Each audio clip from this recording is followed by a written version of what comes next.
Et Montpellier, qui est ce que je disais tout à l'heure, l'équipe surprise, calée dans le haut du tableau, alors j'ai dit, ils n'ont pas changé leur façon de faire en voyant arriver un gros. Dans la première période, je pense ils ont peut-être été un peu timorés, histoire de regarder, quoi. Bon, alors, est-ce qu'on fait, parce que c'est quand même Marseille et tout, ils ont été peut-être un poil moins entreprenants que d'habitude. Et puis, à la mi-temps, je crois que c'est Mollet qui a parlé et qui a dit non, c'est un petit peu comme s'ils avaient pris conscience de non, mais franchement, c'est pas fort du tout en face, les mecs, ils font rien. Donc, on va y aller.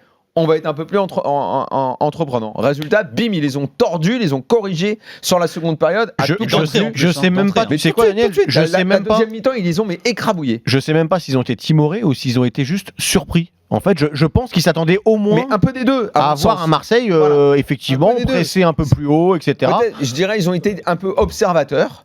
Et puis ils se sont dit non mais attends, les mecs en face ils font rien là, c'est l'OM ça. Tu veux un symbole où dès le premier ballon marseillais tu te dis mais et on en a parlé, c'est ces coups d'envoi là demandés par Rudy Garcia. Ça je comprends pas. Non mais attends, coup d'envoi de rugbyman. Alors tu sais au début ça m'a fait rigoler, je dis OK, je comprends l'idée. Mais si encore tu le fais et puis derrière tu montes et que tu fais un gros pressing. Non mais là il y a personne. Mais il y a pas eu de pressing quoi. Voilà. Ça veut dire que tu mets ton ballon en touche pour laisser l'équipe adverse faire sa touche tranquillement. Voilà.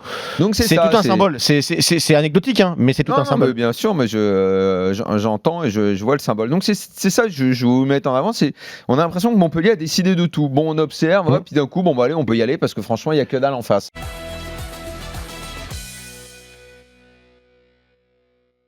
Ils ont fait une saison sur le caractère, sur la réussite qui souvent découle d'un esprit positif, d'une bonne dynamique du caractère.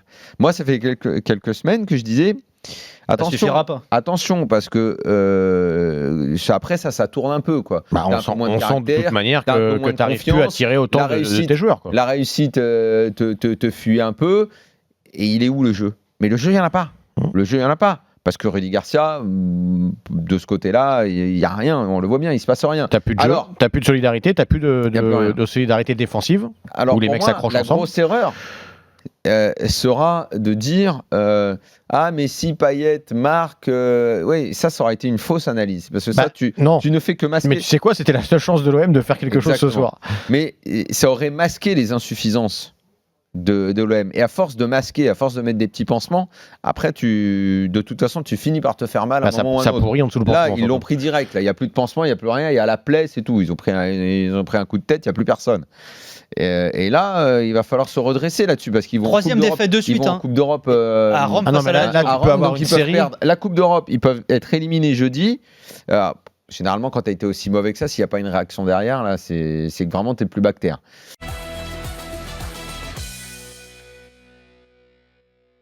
Rudy Garcia, il y a un problème, je pense, à la base de compétences. Il est beaucoup trop surcoté. Il avait réussi une belle histoire à Lille, mais dans notre Ligue 1, des mecs qui ont réussi des belles histoires pour se hisser même à un titre de champion, il y en a beaucoup. Il suffit de prendre les 10-20 derniers entraîneurs qui ont été champions et tu vas voir que dedans, il n'y a pas des mecs qui ont fait qui derrière ont confirmé, ont fait des belles carrières. Il y en a plein qui ont plus de club d'ailleurs. Et à la Roma, ok, il a fait... Ouais, il a eu une bonne séquence, il a su communiquer, mais dès le début, on sentait que ça finirait mal. Et ça a fini mal. Il n'y a pas d'entraîneur aujourd'hui qui, comme lui, viennent, n'explique rien. Si tu n'expliques rien, c'est que tu n'as rien à dire. Si tu ne fais que chouiner dès que tu es en conférence de presse, sans arrêt à trouver toutes les excuses de la terre, à hurler sur les arbitres, à faire... ça voudrait dire que tu es schizo. Tu es publiquement un personnage et à l'entraînement, tu es un autre.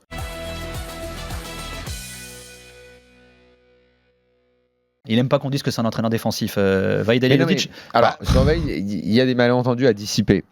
Ce qui reste de Vaïd et pourquoi on a toujours dit ça, c'est pas sa rigueur. Non mais attends, c'est pas du vent non plus. La façon que le PSG a de jouer en 2003-2004, c'est très défensif. Des matchs gagnés à l'arraché, 1-0, c'était dur. En plus, il reprenait une équipe qui sortait d'une mauvaise saison et en gros, il avait resserré les boulons. Et sur cette année-là, tout s'était parfaitement goupillé, mais c'était pas non plus un délire footballistique. Hein.